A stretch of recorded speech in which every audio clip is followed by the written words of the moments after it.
ये जो LMV का एक्सप्लेनेशन आपको दिया है, इसी में बेटा एक्सप्लेनेशन में हमारे पास जो मैं थोड़ा सा चेंज करूंगा तो यही थ्योरम रोल्स थ्योरम बन जाती है।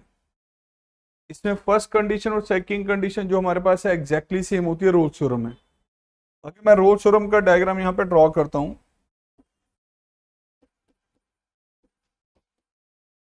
रोल्स थ्योरम में बेटा हमारे पास क्या होगा, डायग्राम कुछ ऐसे जाएगा, ये x की वैल्यू बेटा a and this is the value of b। अब इन दोनों में जरा नोटिस करें, ये जो फंक्शन आपके पास जा रहा है क्या ये फंक्शन भी कॉन्टिन्यूस है या नहीं? a से लेके b तक में ये फंक्शन कॉन्टिन्यूस चल ही रहा है हमारे पास। तो वेरी फर्स्ट कंडीशन यहां भी सेम होगी कॉन्टिन्यूटी की बेटा, continuity on the close interval. Function आपका कॉन्टिन्यूस होगा a से लेके b तक, function should be continuous, function should be continuous on closed interval a comma b। second, differentiability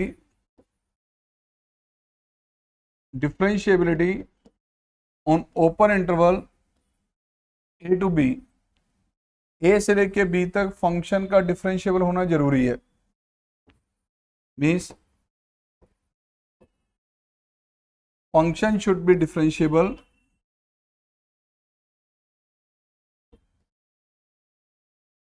on open interval a comma b।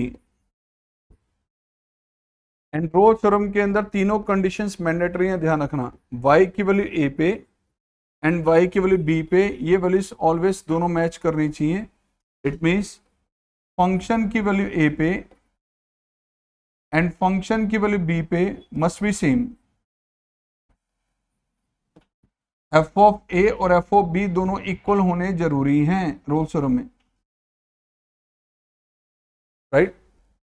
अगर ये तीन condition satisfy कर रही हैं तो ये जो आपके पास हाइट है, ध्यान से सुनना बेटा, this is f of a height and this is f of b। ये दोनों हाइट सेम होनी जरूरी है। अगर ये तीनों कंडीशन सेटिस्फाई कर रही हैं तो a से लेके b तक इस ओपन इंटरवल में आपका इस कर्व पे कोई एक ऐसा पॉइंट जरूर एग्जिस्ट करेगा जहां पे अगर आप टेंजेंट ड्रॉ करेंगे तो टेंजेंट एक्स एक्सिस के पैरेलल होगा। a से लेके b तक इस कर्व पे कोई एक ऐसा पॉइंट जरूर होगा जहां टेंजेंट ड्रॉ करेंगे तो टेंजेंट होगा एक्स एक्सिस के पैरेलल। इस वैल्यू को हमने दिखा दिया बेटा c से, इसको c से दिखा दिया, राइट। तो ये जो पॉइंट है, ये पॉइंट कैलकुलेट करने के लिए कहा जाता है रोल्स थ्योरम में। वहां भी एक पॉइंट निकाल रहे थे हम LMV थ्योरम में, यहां भी एक पॉइंट कैलकुलेट कर रहे हैं। तो ध्यान रखना, ये जो कंसेप्ट हमारे पास है, when all conditions of Rolle's theorem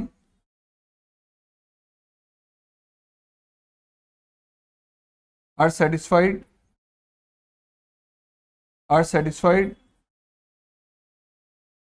there exists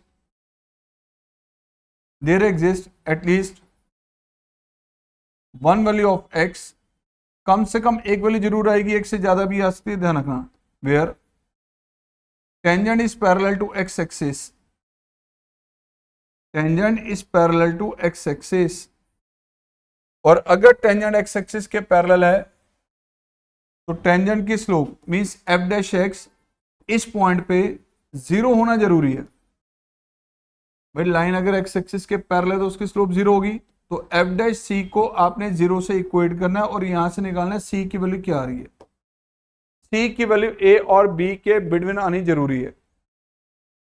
सी की वैल्यू ए एंड बी के बिटवीन आनी चाहिए, ना ए के इक्वल ना बी के इक्वल, बिटवीन देम। नहीं, बिटवीन देम कह रहा हूं बेटा, मिड पॉइंट नहीं कह रहा। बिटवीन देम कोई भी वैल्यू होती है डिपेंडिंग ऑन द कर्व, की कर्व किस तरह का हमारे पास है। कुछ हो सकता है क्वेश्चन से मिडल वैल्यू है, बट नॉर्मली मिडल वैल्यू होगी ऐसा नहीं है, ठीक है। अब देखो LMV थ्योरम की डिस्कशन की तो फर्स्ट और सेकंड कंडीशन सेम थी, वहां पे थर्ड कंडीशन क्या थी कि y की वैल्यू a पे और y की वैल्यू b पे मैच करेगी, ऐसा नहीं है जरूरी। मतलब एक कंडीशन जरूर बनाई है बट वो मैंडेटरी नहीं है, ऑप्शनल है। मतलब मैं थर्ड कंडीशन अगर हटा भी देता हूँ तब भी आपने एलएमवी मूव करना है, तब भी एलएमवी के अकॉर्डिंग चलना है। तो एलएमवी थ्योरम में दो ही कंडीशन है, फर्स्ट और सेकंड। थर्ड कंडीशन अगर मान लो कि वहां पर वाई की वैल्यू ए पे और वाई की वैल्यू बी पे मैच नहीं करी तो जो मैंने बताया था वैसे ही चलना है, और अगर मैच कर जाए तो अगर वाई की वैल्यू ए पे और वाई की वैल्यू बी पे एलएमवी थ्योरम के केस में मैच कर गई तो कंटिन्यू रखो, अपने आप वो रोल्स थ्योरम में कन्वर्ट हो जाएगी, अपने आप वो रोल्स थ्योरम में कन्वर्ट हो जाएगी। जो फॉर्मूला आपको वहां पे सी निकालने के लिए बताया था अपने आप ये बन जाएगा वहां। ठीक है, तो मेरा एक मैसेज कि एलएमवी थ्योरम में सिर्फ दो कंडीशंस हैं, रोल्स थ्योरम उसी में से निकल के आई है एलएमवी में से, और यहाँ तीन कंडीशन बना दी गई है। तीन कंडीशन है कि एफ ऑफ ए और एफ ऑफ बी हमारे पास क्या होना चाहिए, सेम, और वहां सेम आए ना आए, इक्वल है या नहीं है, डजंट मैटर। वहां से दो कंडीशन है, फर्स्ट एंड सेकंड। थर्ड को जबरदस्ती कुछ बुक्स में बनाया हुआ है बट वो मैंडेटरी नहीं है, ऑप्शनल है, उसको चेक करने की भी जरूरत नहीं है। अगर दो एलएमवी थ्योरम कह रहा है तो दो कंडीशन चेक करनी है और सीधा चलते चलो लास्ट में सी की वैल्यू निकालनी है। रोल्स थ्योरम कहेगा तो ये तीन कंडीशन तीनों मैंडेटरी हैं, ध्यान रखना। ठीक है, अब मैं क्वेश्चन ले रहा हूं कि सब्जेक्टिवली इसको कैसे स्टडी करना है।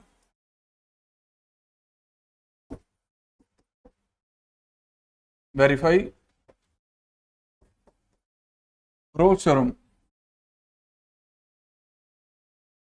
For the function F x is equal to, तो दे दिया गया आपको साइन एक्स और इंटरवल दे दिया गया सपोज 0 से लेके pi. Sine theta cos theta आपको पता है कि कहीं पर भी नॉट डिफाइंड नहीं आते। ठीक है, साइन की वैल्यू कॉस की वैल्यू -1 से 1 के बिटवीन वेरी करती है। बाकी चार टी रेशियो जरूर है कि कहीं ना कहीं नॉट डिफाइंड उससे साइन कॉस कभी नहीं होते।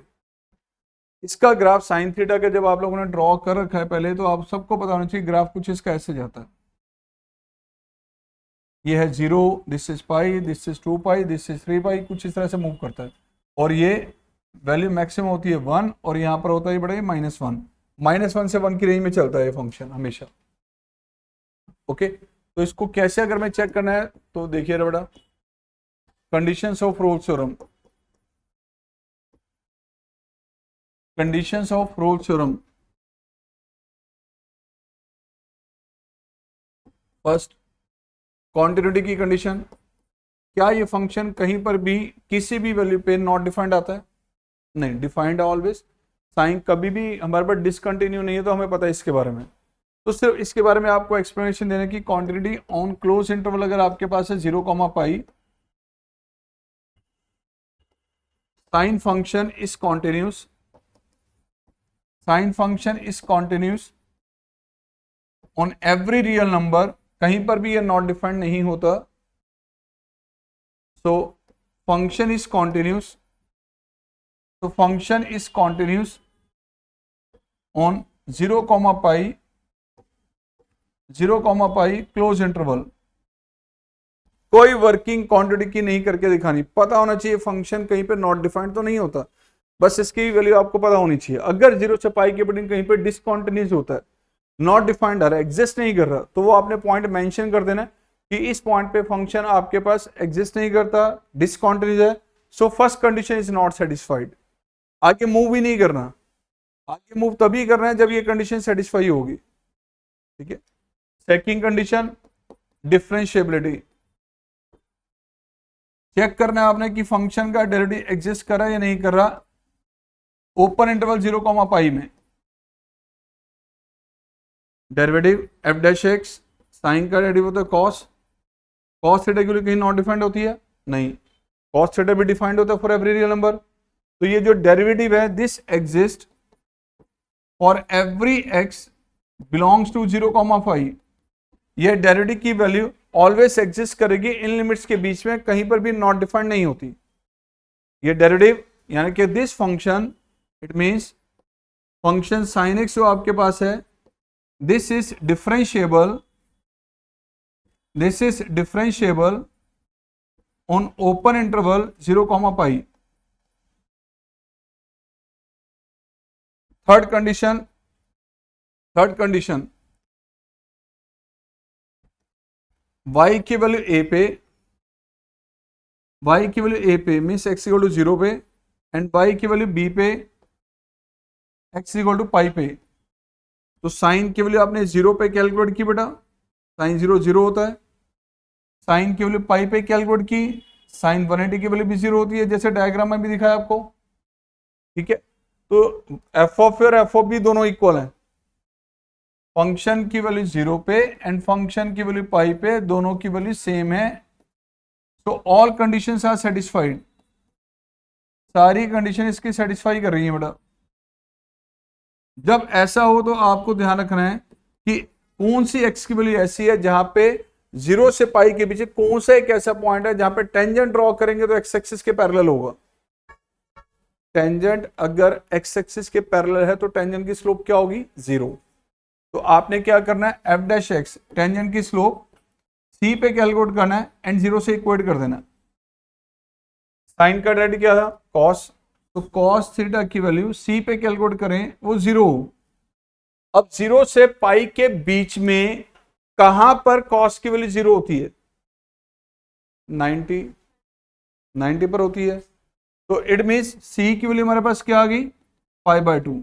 क्या ये π/2 0 से पाई के बीच में आ रहा है? यस आ रहा है। तो हो सकता है कि फिलहाल जो एक आंसर आ रहा है एक की जगह 2 आंसर आ जाए या 3 आ जाए, ऐसा भी हो सकता है। ये डिपेंड इस पे करेगा कि इंटरवल क्या दी है। फिलहाल इंटरवल 0 से पाई है तो एक आंसर आ रहा है। मान लो इंटरवल होता है 0 से लेके 2 पाई तो 2 आंसर निकलते, एक π/2 और एक 3π/2, 2 आंसर आते। तो सी की वैल्यू कम से कम एक जरूर आएगी, अगर ये तीनों कंडीशन सेटिस्फाई कर रही हैं तो मिनिमम एक जरूर आएगी, राइट? Note down.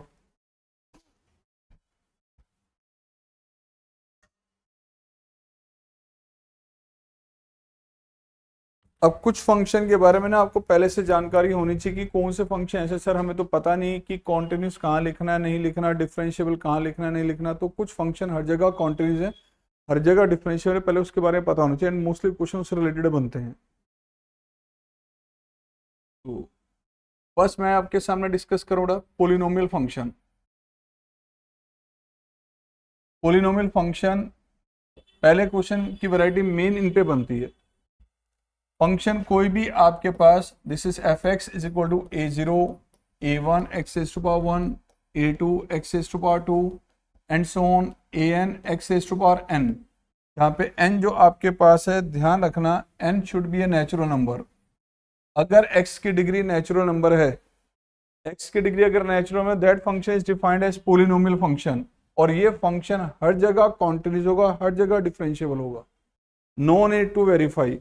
फंक्शन अगर पोलिनोमियल है तो एवरीवेयर कॉन्टिन्यूस, एवरीवेयर डिफरेंशिएबल। तो इसका आप ये पॉइंट जरूर ऐड करना है कि कॉन्टिन्यूस कहां पर है, ये continuous on R, differentiable on are.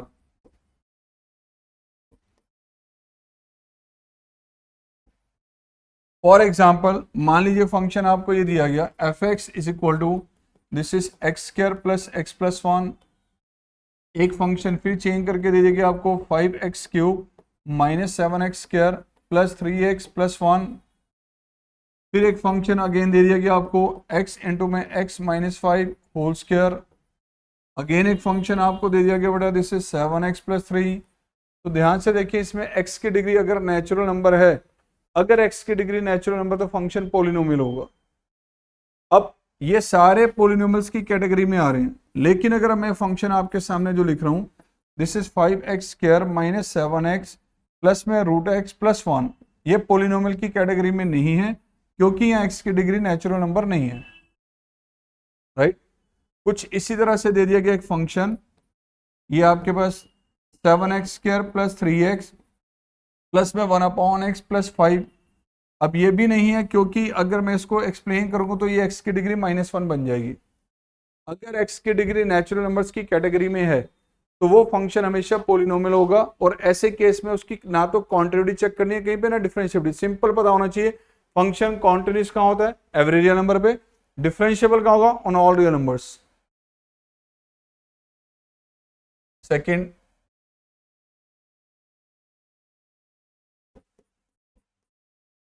Exponential function. Exponential function function जो भी आपको गिवन हो, फॉर एग्जांपल e की पावर x या a raise to power x, this is continuous, this is continuous on R. continuous on R, differentiable on every real number, हर एक real number पे continuous भी है, हर एक रियल नंबर पे differentiable भी है। फॉर एग्जाम्पल जैसे आपको ये फंक्शन दे दिया f x is equal to e raise to power x, f x function दे दिया गया suppose 5 raise to power x, function एक एफ एक्स आपको दे दिया गया बेटा e raise to power 3x plus 1, तो ये एक्सपोनेंशियल की कैटेगरी में है। एक्सपोनेंशियल फंक्शन एवरीवेयर कॉन्टिन्यूस है, एवरीवेयर डिफरेंशिएबल।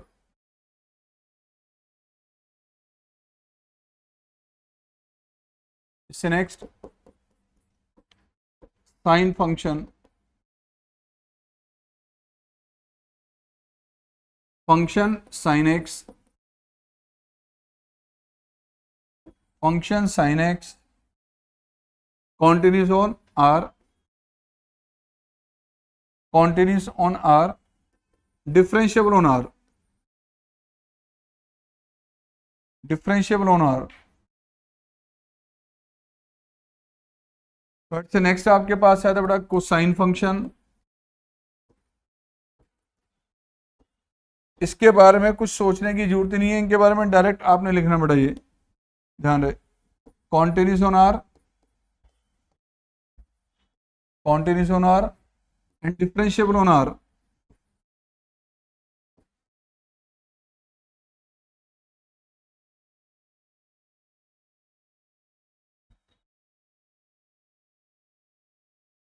इससे नेक्स्ट अगर हम आते हैं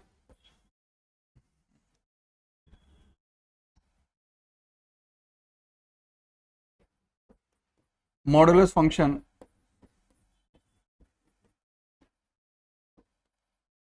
मॉडुलस फंक्शन यहां मैंने एक्सप्लेन किया, for example F x is equal to mod of X minus A, like, तो ये फंक्शन कहां पर कॉन्टिन्यूस होता है, कॉन्टिन्यूस ऑन आर। कोई भी एक ऐसा पॉइंट नहीं है जहां पे ये फंक्शन डिसकॉन्टिन्यूस हो। डिफरेंशिएबल एक पॉइंट पे नहीं होता जो इसकी क्रिटिकल वैल्यू होती है।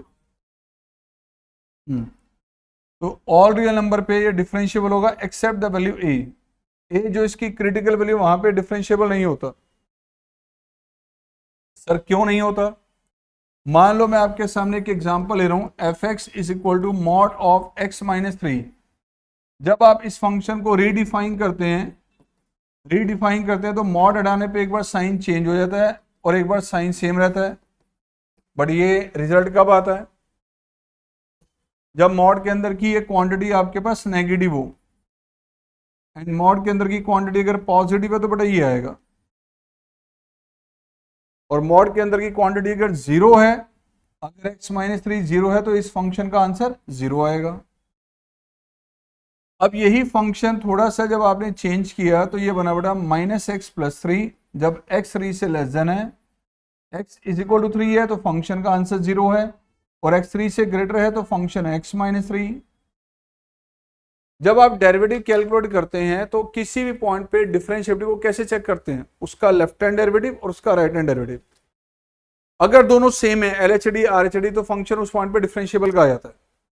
अब अगर मान लो कि मैं इस पे वर्किंग करता हूं सेम मेथड से, तो मैंने इसकी जब वर्किंग की, लिया बेटा इसका डेरिवेटिव लिया तो ये आएगा -1 जब x 3 से लेस देन है, जब x 3 से ग्रेटर है तो डेरिवेटिव आएगा 1। अब 3 पे नहीं दिखाएंगे, कहीं सोचें कि इसका 0 लिखेंगे, नहीं, 3 पे 0 नहीं लिखना, क्योंकि 3 पे अगर मुझे डिफरेंशिएबिलिटी चेक करनी है तो 3 का लेफ्ट डेरिवेटिव और 3 का राइट डेरिवेटिव चेक किया जाएगा। 3 के लेफ्ट में डेरिवेटिव की वैल्यू क्या आ रही है, 3 के राइट डेरिवेटिव की वैल्यू क्या आ रही है, तो 3 का left hand derivative right hand derivative match नहीं कर रहा, तो LHD f'3 आपके पास क्या आ रहा है, ये -1, एंड RHD आपके पास f'3 पे क्या आ रहा है हमारे पास, दैट इज 1। तो LHD is not equal to RHD, तो फंक्शन इज नॉट डिफरेंशिएबल। अब इसको मैं ग्राफिकली भी बताता हूं ये क्यों होता है। और बेटा ये मॉड का जब आपने ग्राफ ड्रॉ किया तो ये वैल्यू आ गई 3 पे जाएगा, ये वी शेप लेगा, राइट। ये बन जाता है आपके y is equal to X minus 3, और ये बन जाता है बेटा y is equal to -x plus 3। Derivative का मतलब क्या होता है, स्लोप। तो कर्व की स्लोप अगर एक पॉइंट के लेफ्ट में राइट में चेंज हो रही है, वेरी क्लोज एक पॉइंट के लेफ्ट और राइट में चेंज हो रही है, सेम नहीं है, तो फंक्शन डिफरेंशिएबल नहीं होगा, डेरिवेटिव एग्जिस्ट नहीं करेगा। अगर मुझे 3 पे स्लोप निकालने तो 3 पे स्लोप मैं किसकी निकालूंगा, मैं इसकी निकालूंगा, इसकी निकालूंगा, कर्व तो एक ही चल रहा है। अब 3 के राइट में जरा चेक करें तो स्लोप क्या बनेगी, ये जो आपके पास है इस लाइन का एंगल विद एक्स एक्सिस चल रहा है 45।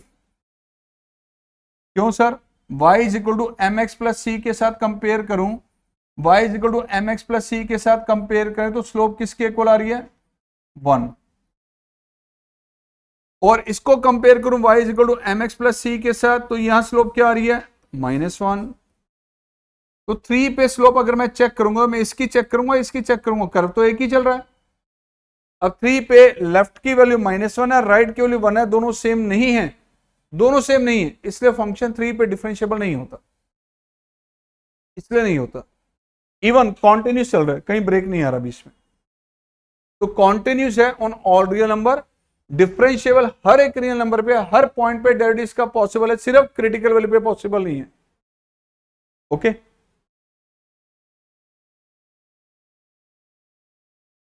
कुछ इसी तरह से नेक्स्ट फंक्शन की टाइप हमारे पास आ रही है बेटा, ग्रेटेस्ट इंटीजर फंक्शन। अब इन फंक्शन के बारे में अगर आपको क्लियर है तो ये दोनों थ्योरम का जो भी क्वेश्चन बनने वाला है इन्हीं फंक्शन पे बनेगा, ध्यान रखना। F x is equal to greatest integer X means Y is equal to greatest integer X, this is discontinuous. Continuous नहीं होता यार ये, डिसकॉन्टिन्यूस कहां होता है, ऑन इंटीजर्स। किसी भी इंटीजर पे इसकी क्वांटिटी को जब हम चेक करेंगे तो उस इंटीजर जिस पे भी आप चेक करेंगे ऑलवेज डिसकॉन्टिन्यूस मिलेगा। कॉन्टिन्यूस कहां पर होगा फिर ये, this is continuous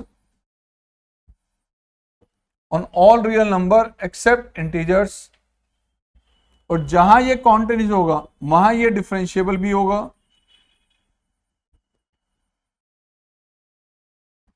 all real number except integers, ध्यान रखना। इंटीजर 2 पे 3 पे 4 पे इसकी क्वांटिटी को चेक करोगे नहीं है ये कॉन्टिन्यूस। हाँ कोई नॉन इंटीग्रल वैल्यू जैसे 1/2 है या 3/5 है या √2 है तो सब पे ये आपको कॉन्टिन्यूस मिलेगा और वहां ये डिफरेंशिएबल भी होगा। जब दो फंक्शन कॉन्टिन्यूस हो, अब मेन पॉइंट आपके सामने आ रहा है, जब दो फंक्शन कॉन्टिन्यूस हो, when two functions fx and gx are continuous, अगर दो फंक्शन कॉन्टिन्यूस हैं देन इन दो फंक्शन का सम आप लीजिए एफ एक्स प्लस जी एक्स, इन दो फंक्शन का डिफरेंस आप लीजिए एफ एक्स माइनस जी एक्स, इन दो फंक्शन का मल्टीप्लीकेशन लीजिए एफ एक्स इंटू जी एक्स, इनका कंपोजिट फंक्शन लें अगर हम एफ ऑफ जी या जी ऑफ एफ या एफ ऑफ एफ या जी ऑफ जी, ये सारे फंक्शन ऑलवेज कॉन्टिन्यूस होंगे, इनके बारे में कुछ भी चेक करने की जरूरत नहीं है, ऑलवेज कॉन्टिन्यूस। अगर दो फंक्शन एफ एक्स और जी एक्स कॉन्टिन्यूस तो उनका सम, उनका डिफरेंस, उनका मल्टीपल, उनका कंपोजिट जो केस होगा ऑलवेज कॉन्टिन्यूस होता है। लेकिन इनकी division form F X by G X से कॉन्टिन्यूस होगा जरूरी नहीं है, it may be continuous may be discontinuous. अगर डिनोमिनेटर 0 आपका उस इंटरवल में नहीं बन रहा तो कॉन्टिन्यूस होगा, अगर इनके से 0 बन सकता है तो ये डिसकॉन्टिन्यूस भी होगा, डिपेंडिंग ऑन द इंटरवल की कौन सा इंटरवल आपको दिया गया। तो रैशनल फॉर्म जब हो तो अच्छे से नोटिस करना, डिनोमिनेटर कहीं 0 तो नहीं बन रहा, इसको चेक करना जरूरी होगा। अब ये जो रोल्स थ्योरम की आपको इसमें 3 कंडीशंस बताई, इसको वेरीफाई करने के लिए मैं आपको एक क्वेश्चन दे रहा हूं, उसको जरा नोटिस करना आप लोग, ठीक है। एक फंक्शन आपको दिया गया मॉड एक्स एंड कॉन्ट, आपने इंटरवल दिया गया -2 से लेकर 2 तक, इसको चेक करना है।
क्या ये फंक्शन कॉन्टिन्यूस है?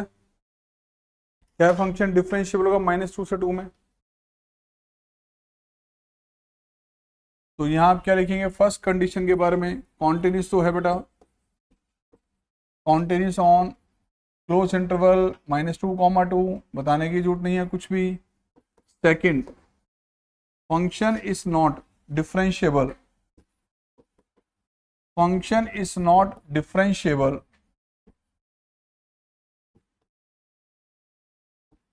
on every point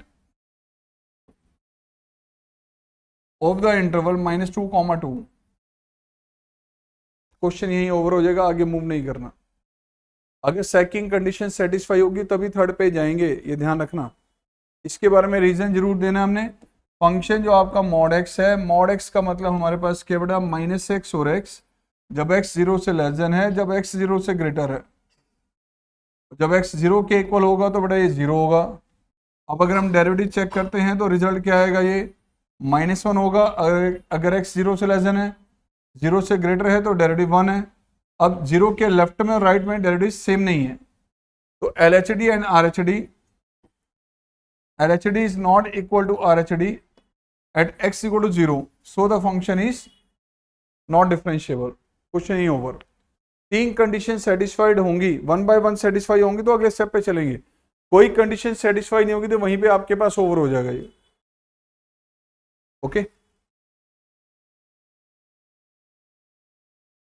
next one, मान लो ये दे देगी अब function is equal to mod of 2x + 1, interval दिया गया बेटा सपोज मान लीजिए -2 से लेकर 2 तक।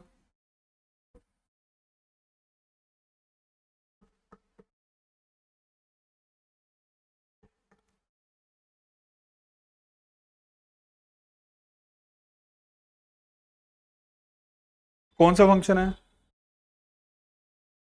पोलिनोमियल बच्चा समझता है, पोलिनोमियल नहीं है यार, अभी तो बताया x की डिग्री नेचुरल नंबर होनी चाहिए, यहाँ तो फ्रैक्शन में दे दी, तो ये उनमें से किसी कैटेगरी में नहीं है। ठीक है, तो इसका मतलब ये कि कॉन्टिन्यूस नहीं होगा, इसको चेक करना है। ये उन कैटेगरी में होता तो हमें उसके बारे में पूरा पता है, उस कैटेगरी में नहीं है जो भी फंक्शंस बताए हैं।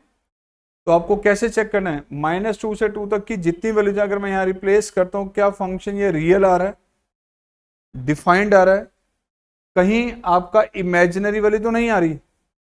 -2 से 2 तक की बिटवीन अगर मैं देखूं, -2 भी यहाँ रखें, अगर -2 यहाँ रखते तो रूट के अंदर वैल्यू क्या आ रही है, नेगेटिव, रियल नंबर तो नहीं आ रहा, तो ये फंक्शन तो कॉन्टिन्यूस ही नहीं है। क्योंकि इन लिमिट्स में अगर ये फंक्शन का आंसर रियल नंबर होता तो ये कॉन्टिन्यूस होता। तो this function is discontinuous, this function is discontinuous on the close interval -2, 2। So Rolle's theorem can not be verified. ठीक है, वहीं ओवर हो जाता है। फिर मान लो आपके पास चेंज हो गया और ये आ गया आगे function root of 9 - x², interval दे दिया 0 से लेके -3 से लेके 3 तक। अब करो,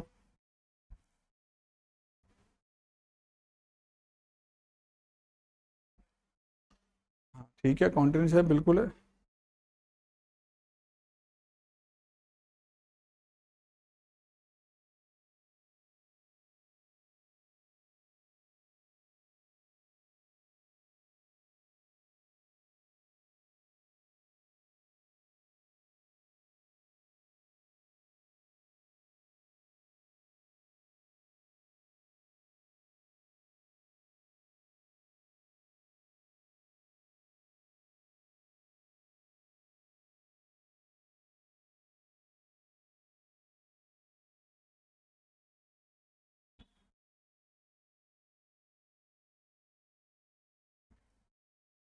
कॉन्टिन्यूस है, यस है।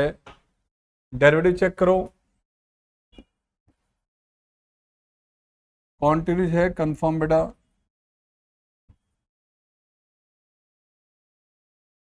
f' से किया derivative 1/2 root and this is -2x, तो -x/√9 - x²। क्या -3 से लेके 3 तक की लिमिट्स में ये कहीं पे नॉट डिफाइंड तो नहीं आएगा? यार ये नॉट डिफाइंड तब होता है जब यहाँ पे x या तो 3 रखते हैं या -3, और -3 नहीं रख सकते, 3 है क्योंकि ओपन इंटरवल है यहाँ। तो ये डेरिवेटिव डेफिनेटली एग्जिस्ट करेगा, कहीं नॉट डिफाइंड नहीं आने वाला। ठीक है। Third condition, f of a and f of b, -3 पे चेक किया तो ये आगे बेटा 9 - 9, यहाँ चेक किया तो बेटा ये भी 9 - 9, दोनों सेम आ रहे हैं। तो तीनों कंडीशन सेटिस्फाई कर रही हैं, राइट। कॉन्टिन्यूस भी है, डेरिवेटिव भी एग्जिस्ट कर रहा है, ये भी सेटिस्फाई कर रहा है। तो इसका मतलब तीनों कंडीशन सेटिस्फाई करे, तो अब क्या करेंगे, now there exist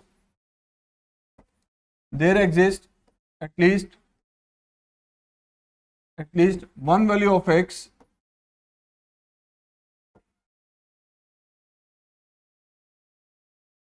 where tangent is parallel to x-axis, where tangent is parallel to x-axis.